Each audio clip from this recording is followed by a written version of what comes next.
The Lennon Series with Jude Southerland Kessler featuring Should Have Been There and Shivering Inside. And after about 6 weeks or so, they came to America and played on Ed Sullivan, and the whole country went crazy for them.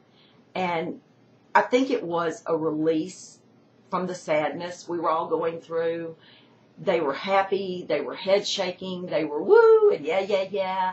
And it gave people something to be joyous about. Now, if you'd ask my friend Al Sussman, Al would probably say, no, that's too simplistic. It was more than that. They were just effing great, and people know when they see great. But part of the psychology was that we wanted to climb out of the unhappiness we were in. We wanted something to be happy about. So, that's part of it. He's asking how was music affected by John Lennon and the Beatles, and we already really discussed that in the how did they change the world thing. I mean, it was never the same again. If you go back and you just say, you put into the internet music of the 1950s and you listen to some of those great crooners of the 50s, whether it's Paul Anka, whether you're listening to Venus in Blue Jeans or any of the songs of the 1950s, they're the crooning, relaxed, soft, let's lower the lights and have cocktails kind of songs.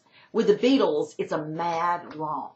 It's stomp your feet and let's dance and let's rip up the roof and let's have a good time. And they just changed the face of music. Women in the songs of the 1950s were idolized.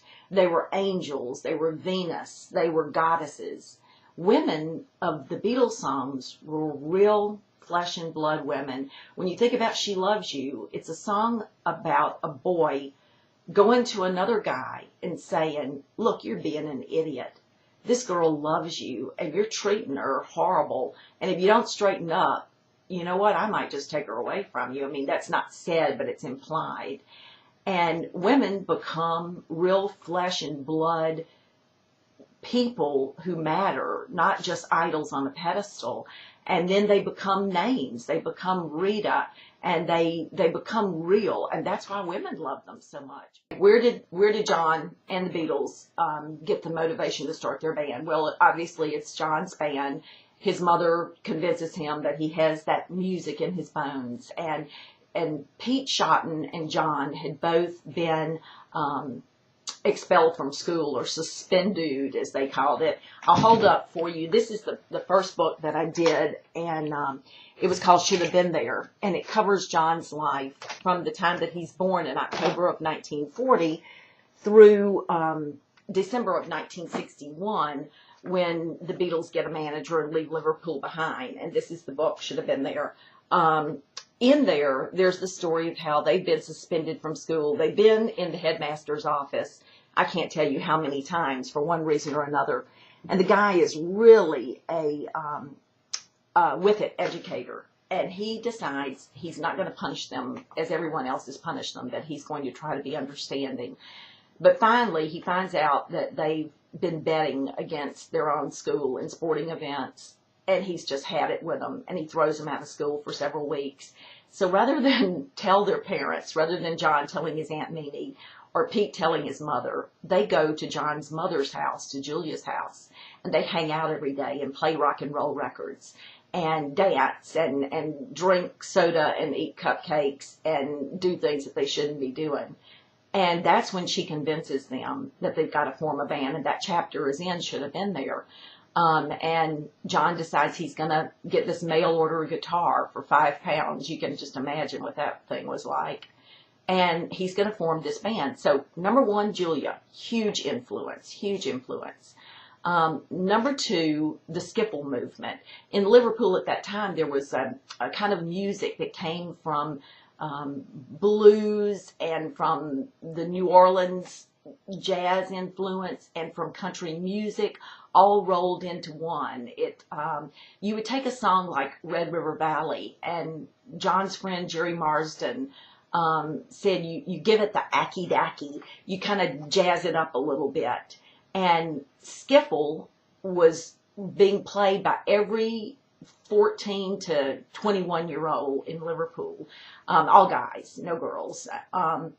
They would go into their garage with a broom and a box that they would make into a tea chest base, and with their mother's washboard and something to scrape against the washboard, or maybe just their nails, and a beat-up guitar, and maybe if they were lucky, a banjo, and they would sit in the garage and they would sing these jazzed-up country and western songs, or country songs, Rock Island Line, and some of these songs. And so skiffle was the beginning. That's where they started. So Julia Skiffle, meeting Paul McCartney, this boy who could tune his own guitar, something John couldn't do, a boy who could remember the lyrics, someone who challenged John, who knew as much or more about music than John did, and made him be better than he was on his own. So Paul, another influence, and Stu Sutcliffe, who taught John that playing rock and roll is not just fun, it's an art. Stu was an art student, and he took his art seriously, and he taught John to take his art seriously, and he inspired John to become greater than he ever would have been if he had known Stu. Again, that we could, there are so many things that happened to the Beatles that there's a line from Tennyson, Alfred Lord Tennyson, that says, "I'm a part of all I have met."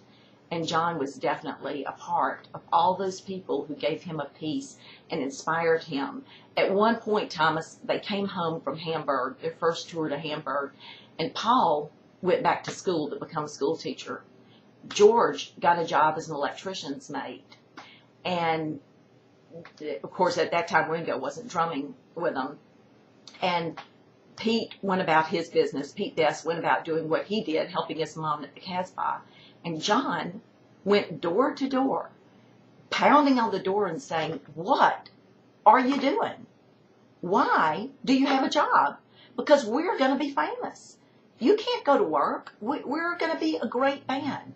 We are going to be famous." And so one of the things that made that band great was the determination of John Lennon.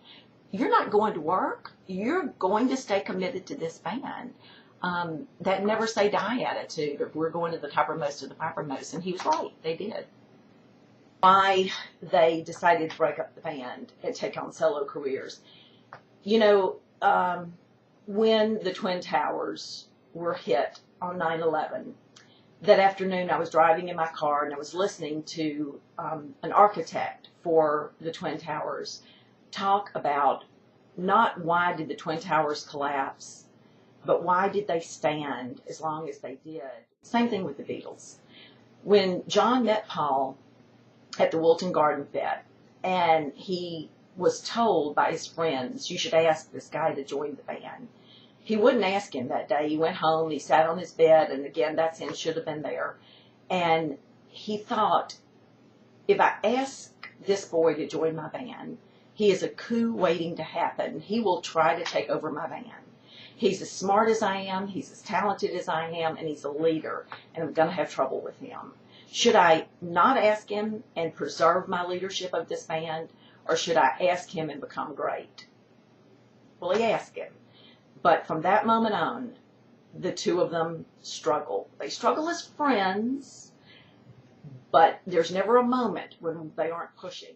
And so it went for years. This kind, polite fighting that became less and less and less polite until finally it broke up.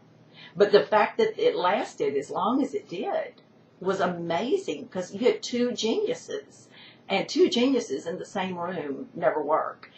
Then you have George Harrison, also brilliant, brilliant man, writing I Me Mine all through the day. I Me Mine, I Me Mine, I Me Mine. He's sick of them.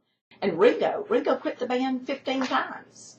Yeah, they would ignore him, or Paul would come in and record a drum track without consulting Ringo, and would just do his own drum track. And routinely, Ringo quit, and then would come back.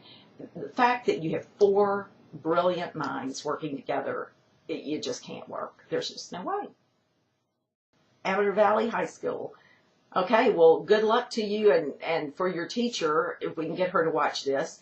I think he deserves an A+++++. Okay, keep rocking. Bye.